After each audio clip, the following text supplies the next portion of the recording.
Welcome to Spiritual Rockstar Podcast, where world-changing spiritual entrepreneurs come to deeply awaken the power within to bring forth their greatest purpose, to create massive awakened impact for millions of souls around the planet, while enjoying being in tune with all life and real wealth in all aspects of their lives. I'm your host, Daniel John Hanneman. Hello, everybody. Welcome again. Oh my gosh, I am so happy to have this guest today. I really am. I mean, we're talking about the full body. Yes, we're talking about compassionate leadership, all this good stuff. I mean, I'm just filled with, honestly, there's this like well of deep joy inside of me springing up with this opportunity to share this guest with you. So it's wonderful being Scott. I'm so glad that you're here. Thanks so much for having me. I'm glad to be here. Scott, I've got to share about your background. Everybody's going to want to hear about you. So, Scott Shute is the head of mindfulness and compassion at LinkedIn. I thought that was amazing that there's a social media with all the bad press about social media, that there's actually a head of mindfulness and compassion at LinkedIn. I think it's amazing.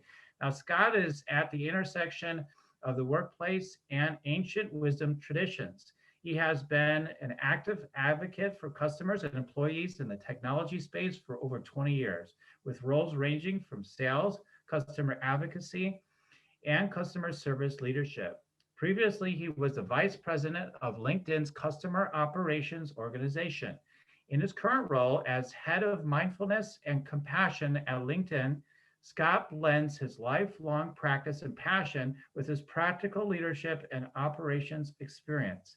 His mission is to change work from the inside out by mainstreaming mindfulness and operationalizing compassion.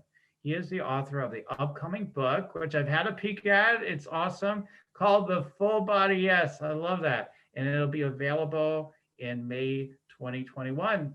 Scott, it's just such a pleasure to have you here today. Thanks very much. So glad to be here.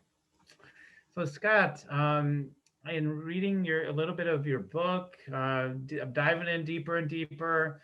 One of the things that is striking me about it, as it relates to the full body yes and all that, and what resonates so much for me is that so many people, go to build their businesses and um, do their businesses from a place of, wounding. Really, they're wounded, and those wounds, play out within the workplace or within their business, what have you.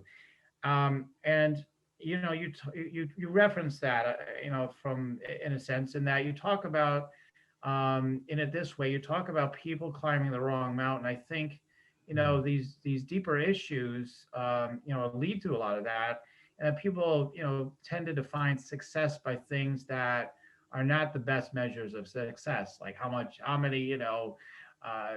more money did we make? What's how much more profit all the time? And we don't look at like the more meaningful bottom lines. But I'd love to hear your perspective on how a lot of times, like, and then it's in our conditioning, right? So even people are more spiritually oriented, they want to be about like something greater than that. It's like it's hard. There's this conditioning. So I was wondering if you could talk to us about that, more about what you mean about going up the wrong mountain, and what do we do about it? Because it is sort of in our consciousness. Sure. So I grew up as the youngest of five. I have four much older siblings, and I'll say a highly functioning, highly performing family, right? And so I don't know if it was birth order, just my own circumstances, but I felt inclined to really want to stand out, right? I wanted to achieve. I wanted to shine brighter than my siblings. I guess in retrospect, so I could have the attention of my parents, especially my father. And it's really that external validation.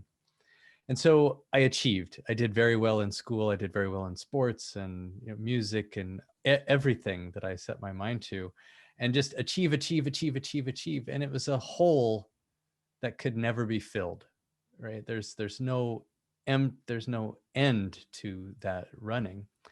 And those patterns followed me into adulthood, followed all of us, most of us, into adulthood, of looking for external validation. And that shows up as achieve again, trying to the mountain, is trying to climb the corporate ladder, or trying to have some sort of financial success, and then we think we'll be happy, right? We mortgaged our present for some hopefully better future. And I was not immune to that. And I saw it coming the whole time too, but I was not immune to that. I became a VP. I was leading a group that had 1,000 people in it. And still when I crossed that virtual finish line and threw up my hands in the air and celebrated, there was nothing different on the other side. Becoming a VP was no different than becoming a senior director, which is no different than becoming et cetera, et cetera, et cetera. And so what I realized, and what I've known the whole time, but just wanted to ignore or chose to ignore, is that true happiness comes from within. It comes from developing ourselves and then giving to the whole and giving service to all of life. And that's where we find our freedom. That's where we find our joy. So I call this whole thing like the journey from me to we, the journey of just reacting to life and just thinking about me, and my own needs. And instead thinking about how, yes, I can develop and how I can express myself as a creative spark of the divine, but for what? For the what is for in service to the whole, including myself, right? And so that's what the book is about. That's what my life has been about. I tell a lot of my own personal failures and triumphs in the book. Yeah, the full body, yes. And I told an interesting story with you. It might be interesting for people to hear. Is I had a whole experience with that several years ago where I just came to this conclusion, and I had used the words in the coaching session with one of my mentors, and I was like, so what are you saying? Like, I need a full body yes to be able to really proceed with for the highest. And he says, yeah, that's it. And then like a month or two later, their company, which was a significant company, they came out with a product called Full Body Yes. So this there's something to this full body yes stuff. However, we're looking at it, and I love what you shared, Scott. So many people that are listening really have had that experience. That is one of the things, because you're asking about our listeners. I'm like, this is actually one of the common things that a number of our listeners have had. They went for the success, they got it, whatever levels they got it, and it's like, oh crap, this isn't it. I don't still feel like no one loves me, no one cares about me. Now they just want me because I got money or whatever it is, right? And that's where people, start to, dig in to find more what the real meaning and truth is of life. And one of the things that I've been tapping into with my retreats, for example, that I offer some people, is we tap into the collective, like I'm sure you do with your retreat. You do a ton of meditation stuff, and like when you tune into the collective frequency of the energy happening on the planet within even just humanity, all of a sudden it's like you ask questions like, well, what wants to happen for humanity, rather than always like, what about me, Right. what's next for me, like, you Exactly. start asking what's for the highest benefit for humanity and how we all want to evolve as a oneness. Oh my God, you feel such connection. You feel like you're not alone anymore, because it's so limited, like that sense of, oh, it's me and I've got to thrive. I got to make it happen. And like, but actually, there's a huge relaxation and peace that's so deep when you're really focused in service to the whole, like you said. And I think that's what the driving force is, to true success. People that really have the full success, right? Not just That's like, right. oh, I created this or that and help people in this way. Okay, great. But, from that deeper place of fulfillment, and that it created such great impact in so many ways. I was wondering if you had some, along those lines. I'm wondering if you could talk more about that, and if you have certain examples of where you've seen people be able to do that, like kind of shift from me, oh my God, is that working, to more of the we, and how that's unfolded in their businesses. Sure. Well, I think we often get torn. We think, well, there's my needs, and then we wake up to what does everything else need? And I think it's both, right? Mm. Because there's this, my mental model for how the world works is that we are let's call it a pure spark of the divine, right? Well, that means, and as I'll call it soul. As soul, we are naturally happy, we're naturally creative, we're naturally joyful, we are generative, right? And so as we express ourselves in life through our work and through our hobbies and our relationships, however that happens in the world, that is the divine trying to express itself, period. And so then the question is, where are we coming from? Right? Are we creating and expressing from a place of ego or mind or emotions? Or are we creating and expressing ourselves really from that deeper part of us, that true self?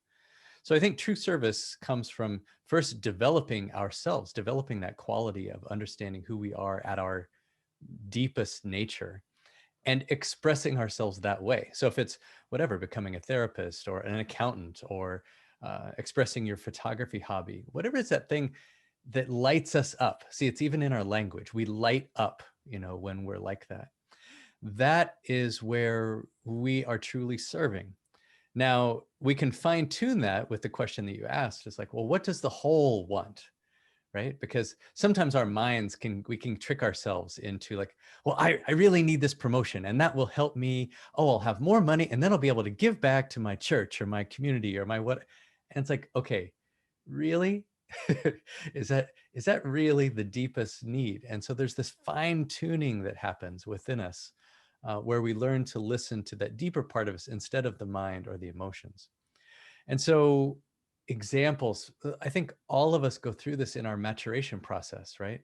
As we become closer and closer and closer to that development, then we are expressing ourselves more and more and more in a way that is conducive for the whole. So the examples are all around us, but I have certainly had lots of failures on the other side and some successes as well.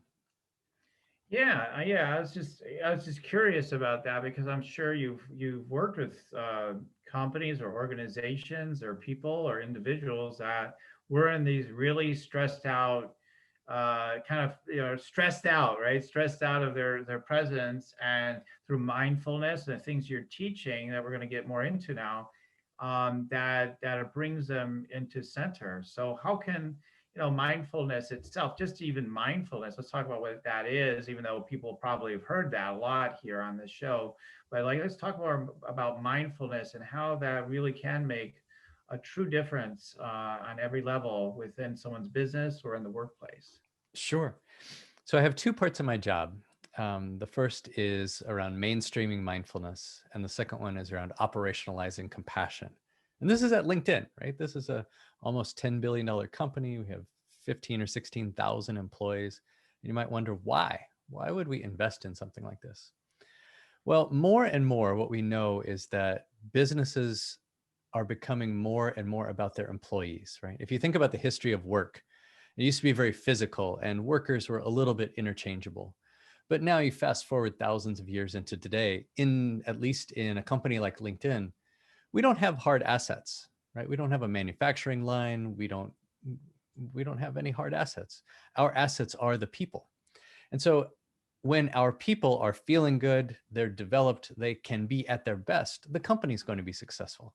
So this is what mindfulness is all about, either just straight up meditation or the practices of development of self, right? I think of mindfulness as another word for awareness, right? So we're encouraging people to be on their journey of self-awareness, in the workplace, and we provide lots of tools to be able to do that. So that's the development of self. The second part is about compassion. Because we don't work or live in isolation, we work and live with others. Okay, first, how do we treat each other within the organization? And that's the obvious part about compassion.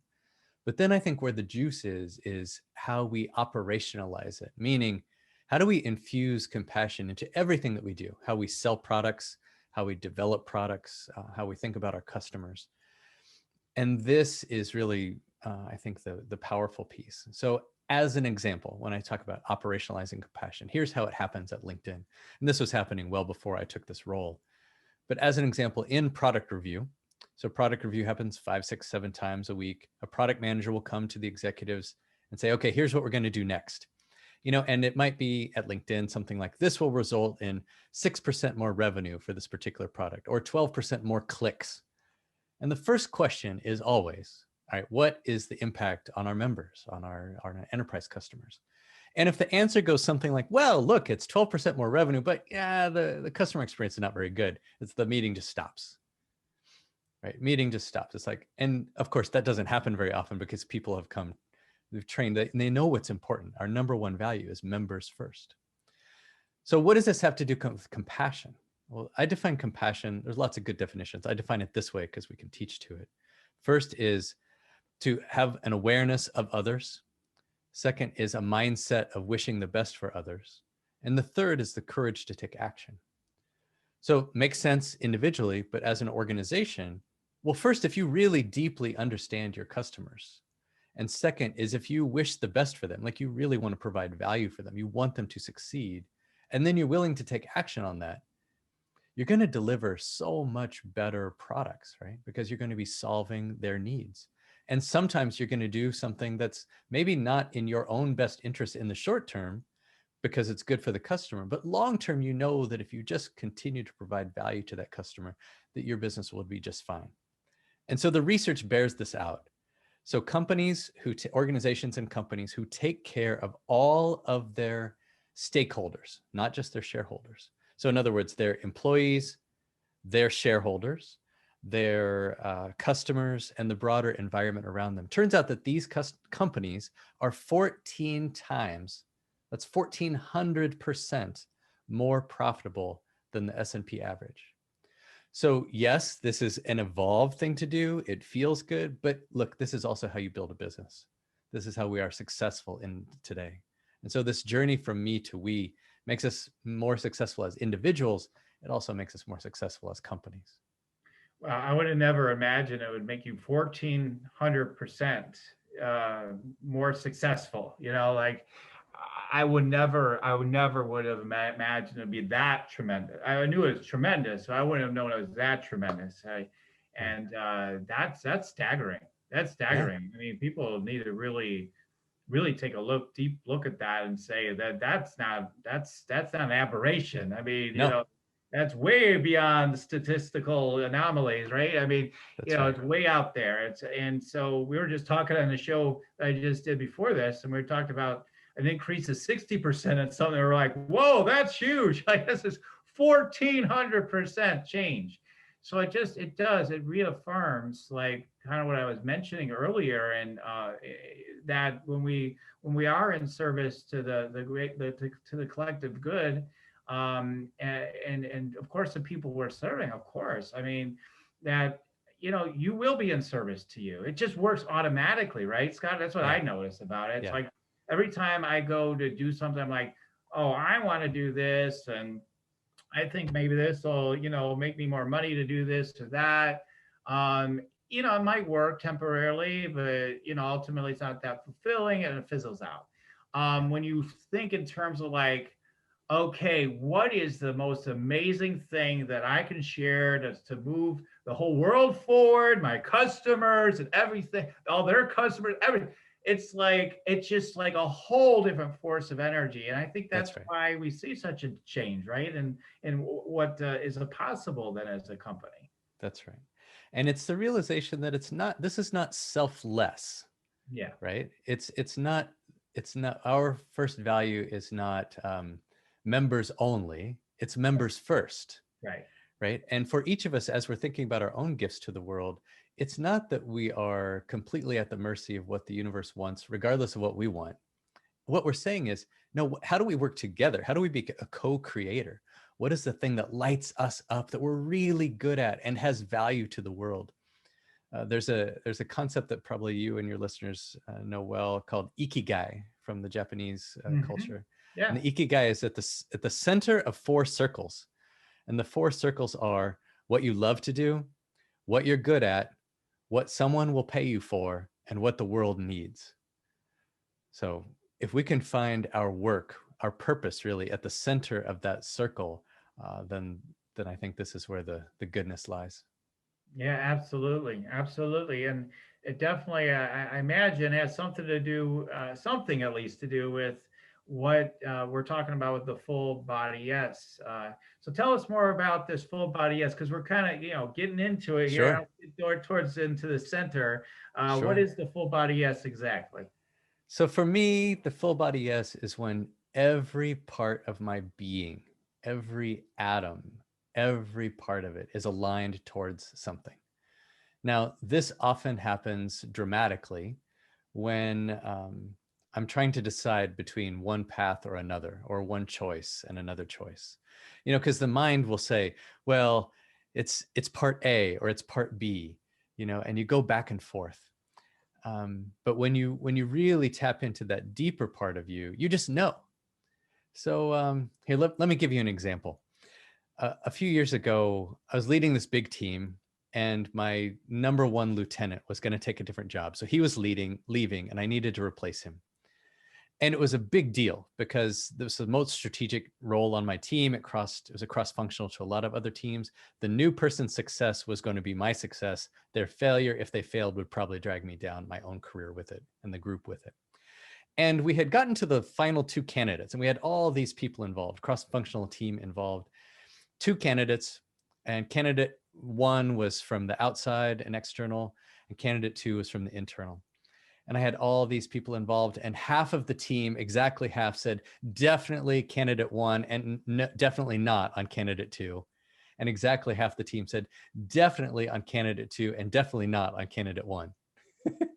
Now, my life strategy is collaboration, right? My life strategy is pleasing. And so this put me in a very awkward position because I knew that I was going to have to decide on my own. There was no other information that we could go get. We'd done as many interviews and background checks as we could.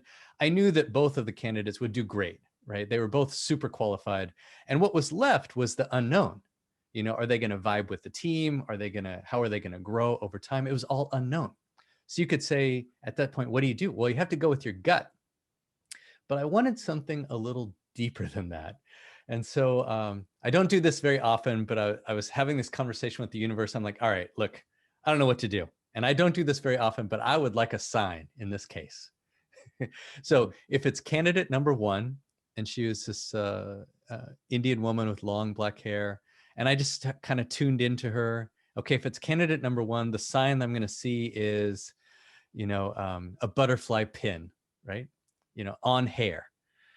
And if it's candidate number two, and I thought about candidate number two, and they had this orange work bag that they had with them all the time. If it's candidate number two, I'm going to see an orange rhinoceros. And then afterwards, I'm like, what the heck? Like, how is that going to happen? Right, exactly. That's what I'm thinking. I'm like, what are the chances of seeing those things? Right. And so I let it go. I'm like, all right, next 24 hours, I'm watching for these signs. I let it go. The next day, I'm at the movies with my team. This has been a while. One of the new Star Wars movies had come out. As a team, we went to watch it, rented out the theater Friday afternoon. We're hanging out. And as I'm eating my popcorn and getting ready for the show, an animated movie preview comes on. And across the screen comes an orange rhinoceros. And it was only like half a second, right? I'm watching it, and my first, of course, the mind goes right to, wait, was that orange? It's kind of like red. Like, are you sure that wasn't? Are you sure it wasn't like reddish orange? Does that count? Right. But I checked, and I'm like, no, that was an orange rhinoceros. So I checked in, and then I got it. I got what's called that full body. The mind had let go, Yeah. right? Because there's nothing more the mind could do, and I just felt this deep, deep knowingness that I was on the right path. Mm-hmm. Right. And so that person, candidate number two, got the job, and they were amazing, of course, at the role. It was the perfect hire. But it was this connection to something deeper than my own will, than my own mind. And it was just such a connection that I felt held, by the universe. Oh, beautiful. Yeah. I mean, it is amazing what can come through when we just trust things like that. Like your mind saying, well, there's no way I'm going to see either one of those if you were being logical, right? There's no way. Why am I even saying that? Give it simpler to me. Like, if the sun's shining in the next 5 minutes or not, or something. Or I could have said, practical, a right? silver Prius or Right. a blue Toyota Corolla. And then you're going to see 100 of them. So it's like, Right. okay, Right. is that really Exactly. is that really the first one I saw? But as I feel like, this is like how I see it. Like as a soul, you're like, it'd be really interesting. I got something so highly specific that couldn't possibly by Yeah, be a chance, right? And that's that's right. exactly what happened. That's That's amazing. right. I call it the secret handshake of the universe. Like there's no getting around it. Like if I was going to see one of those things, you knew. It wasn't just by chance. Although on the other hand, it's funny. I was telling this story to somebody at work, and after I got done with my big dramatic finish, they said, "Wow, what a coincidence." I'm You're like, right, exactly. Yep, like, yep. That's all how, right. how a mind will perceive it. Oh, it's just a coincidence. There's nothing Yeah. to that. I Absolutely. think the world works the world works the way I think it works because I think it works the way I think it works. And also it works the way they think it works for Right. them. Exactly. Exactly. Well put. Well put. Yeah, one of the things I wanted to talk to you about today is you talk about cultivating your inner voice. Mm, And I have my own idea what that means, but I was wondering if you could tell us more about this inner voice and how do we cultivate that inner voice? Because it sounds like that's sort of what happened here for you. sure. Well, oftentimes we are plagued, let's say, by the mind. We have an inner critic. I've heard Ariane Huffington call it the obnoxious roommate. Mhm. You know, that mind just chatters away. And part of that has happened to keep us safe, right? We've evolved with an amygdala and a nervous system that is constantly looking for danger, constantly keeping us alive, constantly focused on the 1% of our life which is dangerous. Now, that kept us alive, but nobody said anything about happy. So, and we're plagued by the mind. We tend to think about the past, we tend to think about the future. And so, what's true, right? So, I think the mind tends to focus on, the potholes, right? There can be 1,000 miles of perfect road, but if there's one pothole, that's where our mind will go to. So, cultivating this inner voice is true mindfulness. It's really seeing things for what it is, right?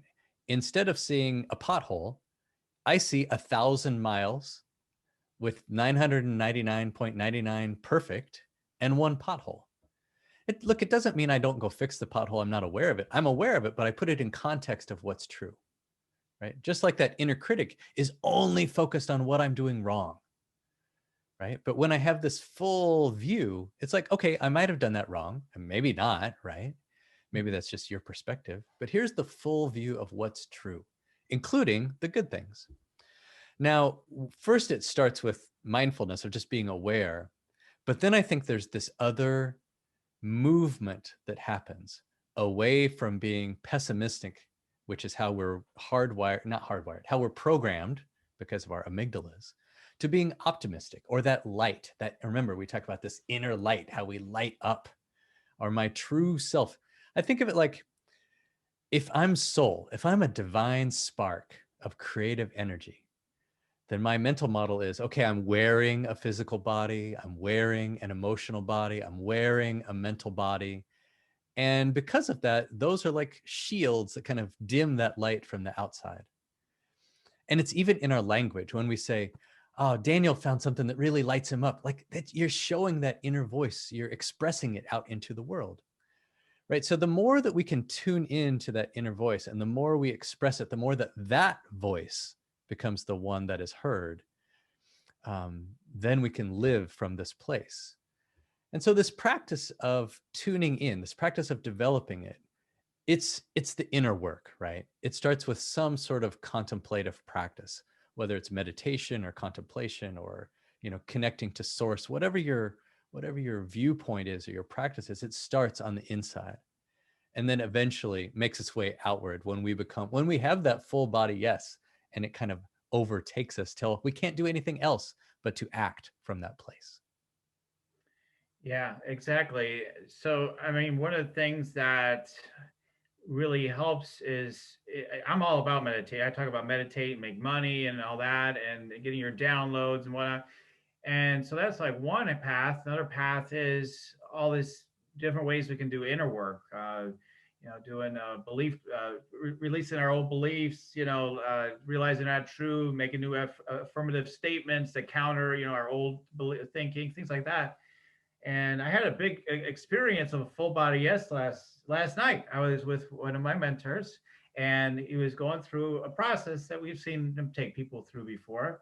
But I was doing it together with, as he was doing with somebody, I was doing it together. We're dismantling these old beliefs. And as I did so, it opened me up so much that I got this huge like download, shortly after later that night of like what I've been avoiding in my business, like something I was avoiding, and it led to the creation of a whole new program I'm going to launch. So it's like, and it's like, and it includes like everything that lights Daniel up, and it's like, and it is an incredible service, to the right people. So it's like, oh my God, I was up late last night writing all this out, while it's fresh, and it's just like there's no, how sometimes with developing ideas in your company or your business or whatever it is, but like, oh, I don't know, it sounds good. Let's go with this or whatever.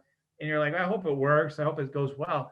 But when you get a really full body yes, you don't know how it's happening. You just know, man, this is gonna rock. This is Yeah. amazing. You just know it, and that's the Yeah. power of cultivating it through what you're talking about, doing the inner That's right. work, or meditation, the contemplations, and That's and right. it can't be underscored enough. I think a lot of people still, there's a lot of people out there, maybe not on our show as much listening in, but they're still in the massive action thing, which is great. But it's like sometimes when you just keep doing the same things, you can't hear anything else. You're just Yeah. doing the same old stuff. So You're I'd just imagine, reacting to life. right? You deal Mhm. with helping people that are just like, I got work to do. I can't be, tuning in and all this stuff, right? So do you hear that much from people? Oh, of course. Right? Or people, one of a good friend and someone who's been super successful, really, really successful, she's like, yeah, I don't really meditate. Like I prefer wine. or, Right. or she's talking about, I don't really slow down. In fact, here's the state of my life. I take a pen and my little notebook for when I go blow dry my hair in case I have an idea. So in her case, she's just always on and always, always, always.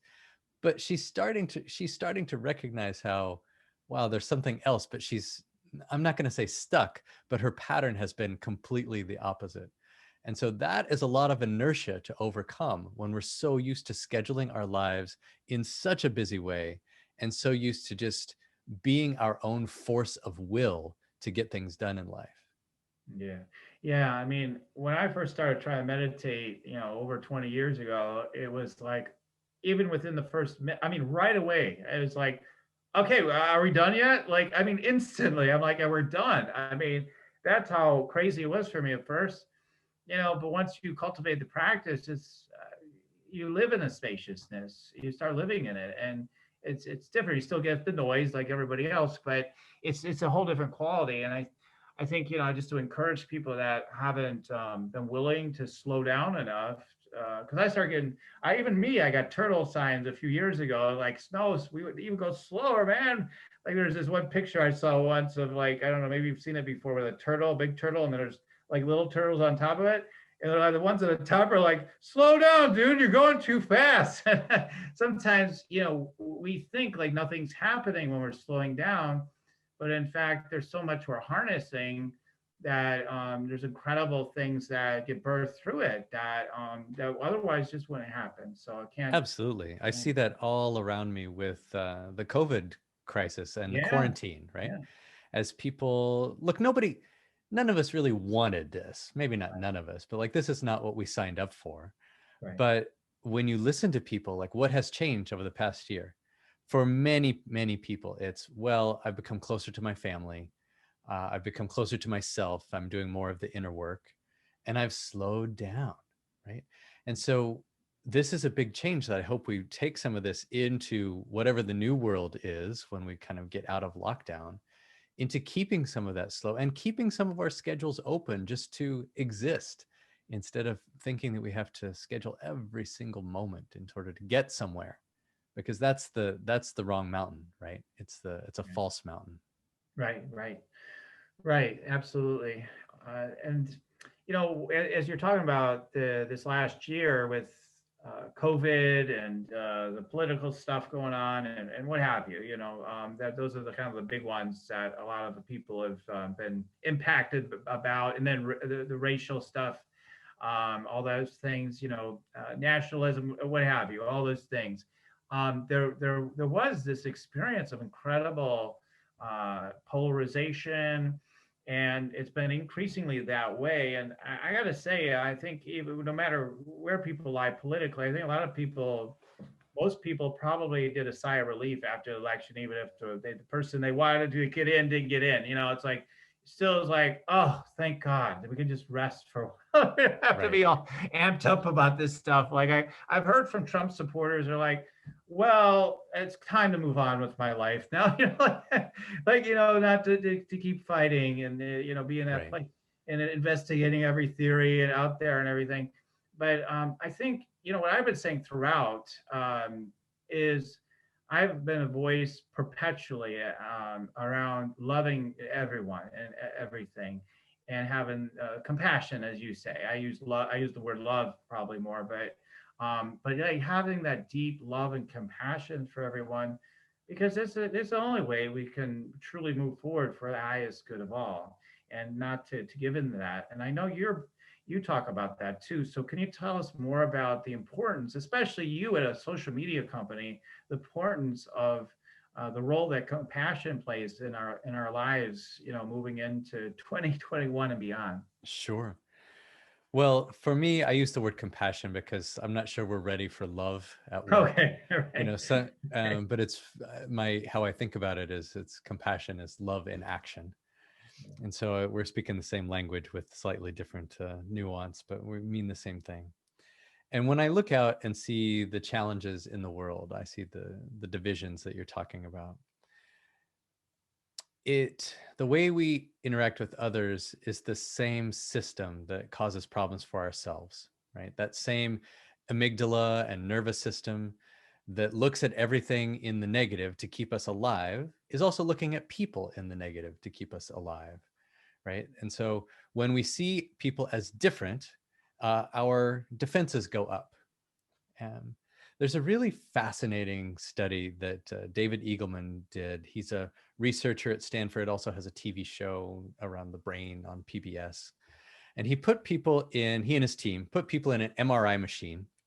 And the people in the MRI machine are watching a video while he and the team are watching their brains. And what they see in the video is a human hand, a left hand, and from out of the corner comes this giant syringe needle, like really big one, and pierces the meaty part, by the thumb and finger. And what happens is on the screen of the brain, our pain matrix lights up. You see the spike, it goes up and then back down. In other words, we feel a sense of pain, not physical pain, but like the emotional response and the pain response system in our body, the same as a person getting stabbed with the needle. That's the control group. The second part is, okay, now they mix it up. At random, there's a label with each hand, and the label says Muslim, Hindu, Christian, Jewish, Scientologist, atheist. And at random, the participant, sees, again, a hand being stabbed, except this time it has a label. And they do this a bunch of times. And generally what happens is if the person is from our in group, our pain matrix lights up. We see the spike in the graph. If the person is from our out group, it's essentially a flat line. Wow. So this is pretty scary, I think, because essentially at the human body level, our initial response is if somebody's from our in group, we essentially feel for them. We have compassion for them. But if they're from our out group, we essentially don't care. And look, we've evolved this way. Imagine several 100 million years ago, you were with your tribe in your little valley and you were protecting your resources. So you protected the people next to you, but probably repelled the people from the other valleys. Our bodies are still acting the same way, even in this world of 7 billion completely interconnected people. So the bad news is we're wired this way. Just like the bad news in our bodies is our amygdalas are trying to, protect us from danger by making us miserable. So when we boil it all down, that's what's going on. The good news is the antidote Just like with our own bodies, the antidote is breathing, taking really deep breaths and kind of doing the inner work. The antidote with compassion with other people is seeing people as similar to us, right? When we can look at that person on TV or across in our neighborhood, and our first instinct is we just look at how it's different, like the pothole in the 1,000 miles of perfect road. We're only focused on that one thing.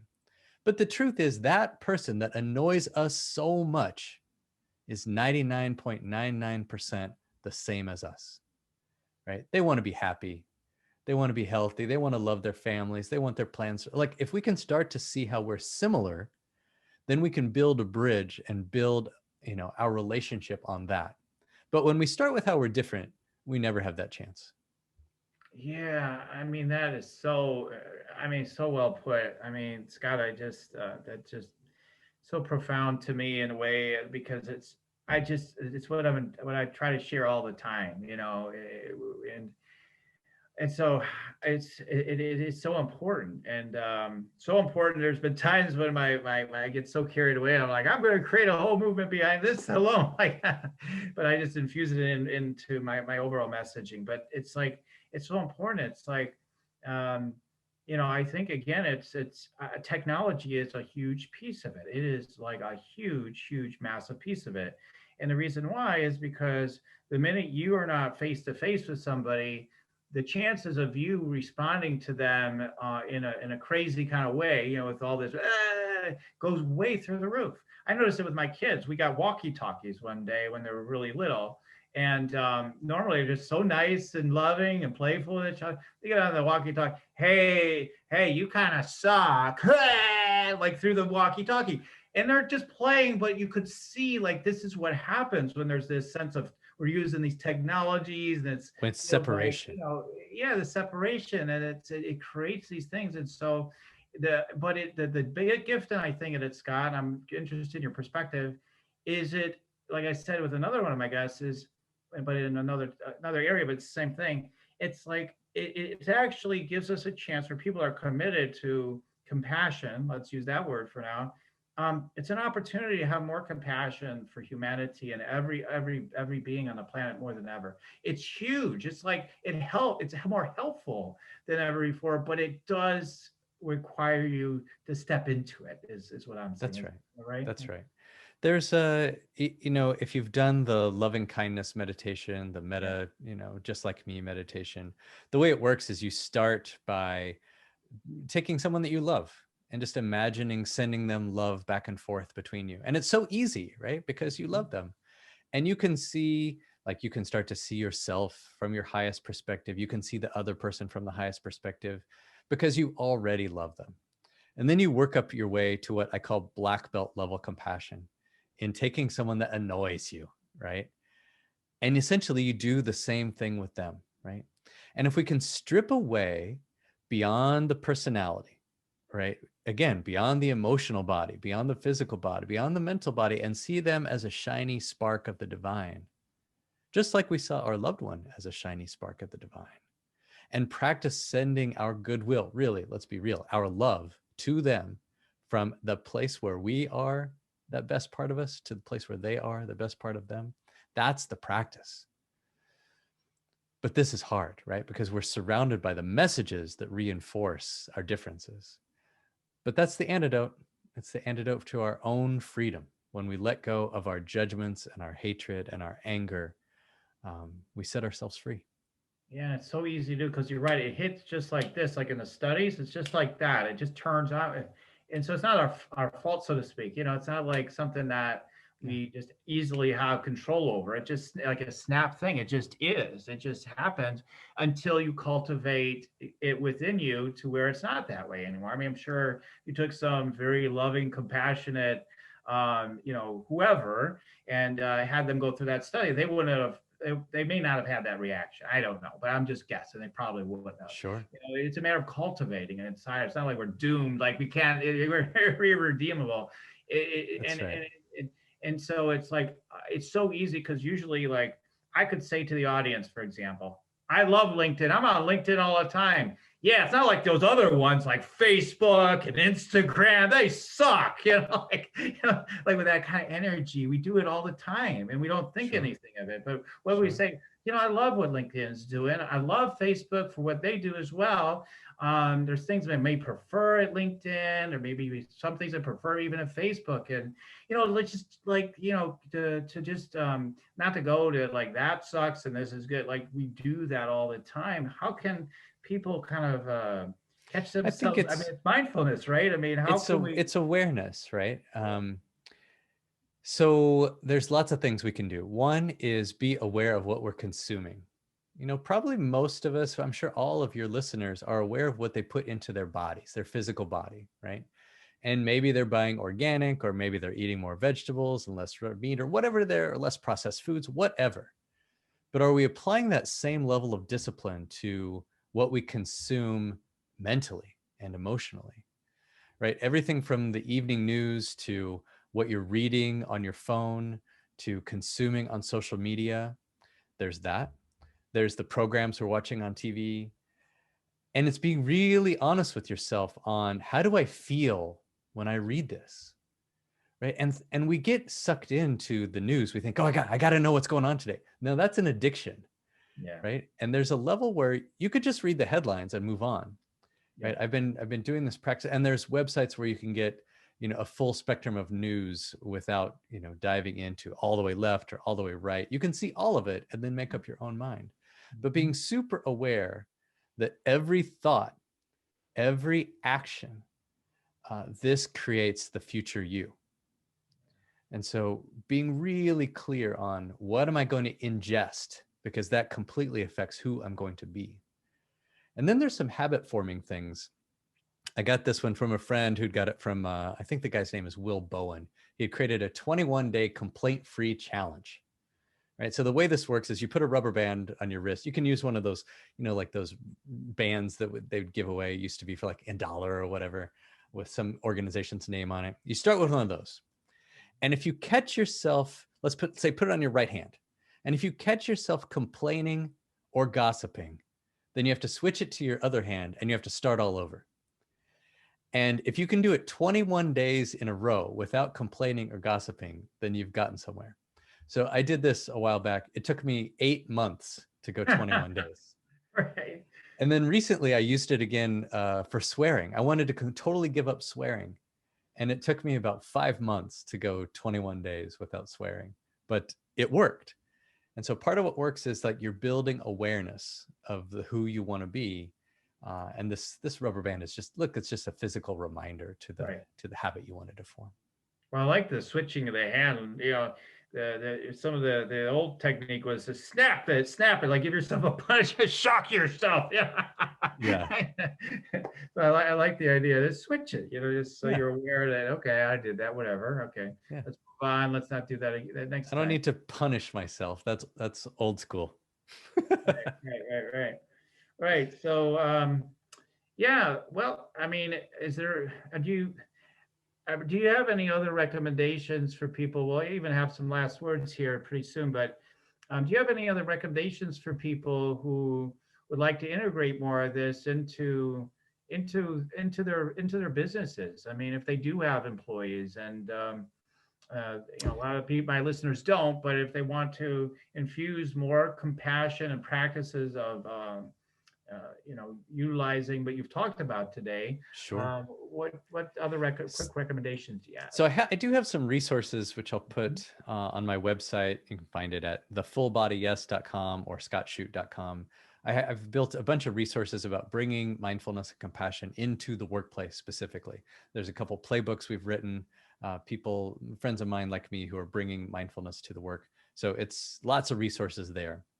But I would say is keep it super simple, right? If you're a solopreneur, just think about moving from me to we. What do your customers really need? And what's the most value you can provide to them? What problem are you trying to solve for them? And if you focus on that need and meet it with something that lights you up as well, right, then I think, the rest will take care of itself. But it's this focus on the other. One of the things, just to to put a bow on it, when I think about this time in COVID, I know a lot of people have struggled, and not just this time, but it's been more pronounced. When we feel really stuck, when we feel really within ourselves, one of the biggest things that we can do is do something for someone else with no thought of reward. So, in other words, do something out of pure love, out of pure service, out of pure kindness, but let go of thinking about any reward that might happen to you. You're just doing it for the act itself. And what happens is we start to reorient, and it makes us feel better, Yes. right? It's kind of it's counterintuitive, but the way to make yourself happy is to focus on other people's happiness. So it's so true. I mean, like one way that I do that is to pray for people. I just there's no I'm not looking for some validation or reward from them. I just have a sense of like, oh, I just want to love you. I just want to help. I want to do whatever I can to just be that loving presence. So something that's simple for me to do is to send love and pray and all those sorts of things. Is just okay. I mean, whenever I hear it, like on social media, I was like, a lot of us do it, but it's like I'll just say, okay, I'm going to pray for you, and I do. I pray right there. I don't hesitate. Just okay, I'll pray for you, and you just yeah, it is. It's so interesting. It's like all of life's rewards come from just doing what your heart just wants you to do without trying to get something.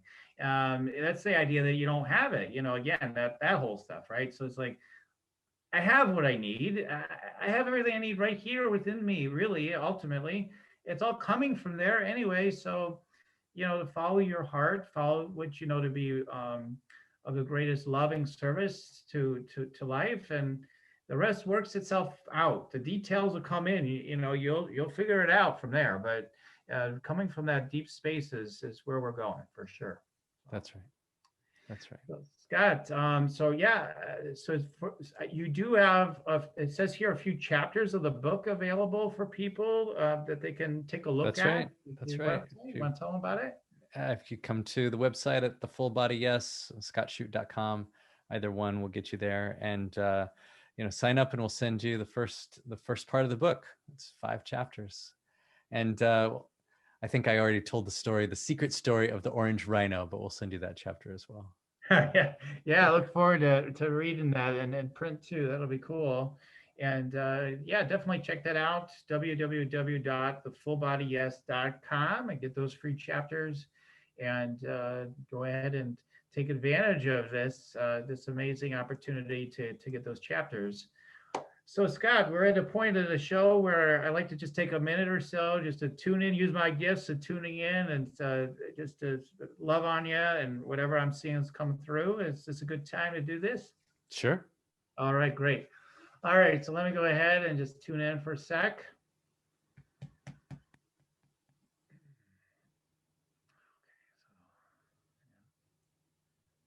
Something pretty extraordinary yet ordinary if comes through to just share with you first. Just the energy of that compassion just coming through your heart's really coming through. I do get a sense of this breathlessness in your energy. I get a sense that, yeah, from the past of, yeah, I mean, I don't know if you're into past life ideas, but like, it's idea like something's chasing you like a tiger or something, like, oh my God, I've gotta kind of survive, and a lot of that is dissipated and a lot of it is cleared up, but I can see edges of it. I just see edges of it now. And so that's kind of really cool. So let's see what else is coming through.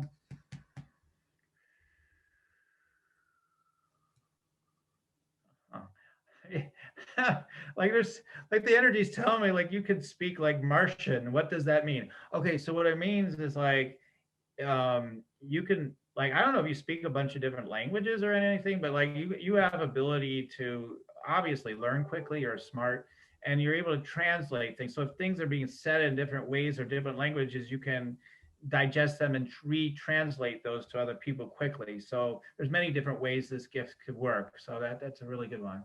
All right, let's see if I can get one more thing real quick. Totally. I asked the question. I want to see about what's ahead for you. So I get the visionary. Yeah, you definitely have that visionary leader. You're already doing that. But what I get is I keep getting directed to your third eye in the chakras, right? So in the third eye, I just get that there is some energy that feels like it likes to just linger in the clouds a little bit because you're like after all the striving, it's like so I get some of that, and then through the third eye, like the energy coming down through the third eye, some of your vision is maybe not completely full blast coming through and then through your throat and all that because part of you knows like it may require the sense of more effort, so it's a little bit like we'll get there, like and so I noticed that, so that may just for now kind of just restrict just a bit, the visions of what wants to happen, but the more there's trust that the breath will still be there, the more that it'll easily, you'll easily get the visions, all the energy will turn on, the full body yes will come with that, and things will unfold from there. So those are a few things that we're coming through to share with you today, Scott. So I appreciate that. Thank you. Thoughts or reflections? It resonates. There's a lot of stuff there that resonates. So I'll contemplate on that more, but I appreciate it. Cool. Yeah. Okay, cool. That's all I'm looking for today. Okay, everybody. So if you want to check me out, you can go to yoursacredpurpose.com, and I have a wonderful meditation there, Meditate and Make Money, where it opens up your energy and your chakras a bit and has you downloading, what does want to come through and in your business through your purpose, etc. And I'm finding people that listen to it continuously each day that they're seeing new results. They're seeing the financial abundance coming in. So check that out. That's for free. And there's opportunities to, connect with me to get a free, not a free energy scan consultation necessarily, but to secure one with me. And you'll see the details at yoursacredpurpose.com. So Scott, with all that being said, I'm just having a great time being with you today. I'm so grateful for what you've shared. Do you have any very last words of wisdom to share with everybody? Thanks for having me. And I just hope everybody goes out there and we all are ambassadors for compassion. Yes. I love it. Okay, everybody, that's it. That's where it's at. Yeah, no doubt about it. And like I always say, I just love you all so much. Thank you, Scott, for being on the show. Thanks for having me. And everybody, like I always end with, keep on tuning in, and we'll keep on rocking it here at Spirit for Rockstar Podcast. Till next time, everyone. Bye for now. You're listening to Spirits for Rockstar Podcast. Stay tuned for our next upcoming new episodes each Wednesday and Saturday. Please be sure to subscribe, rate, and review to help us to serve you best. As a reminder, you can get your free Meditate and Make Money meditation at www.yoursacredpurpose.com to rock your sacred purpose. Goodbye for now, everybody.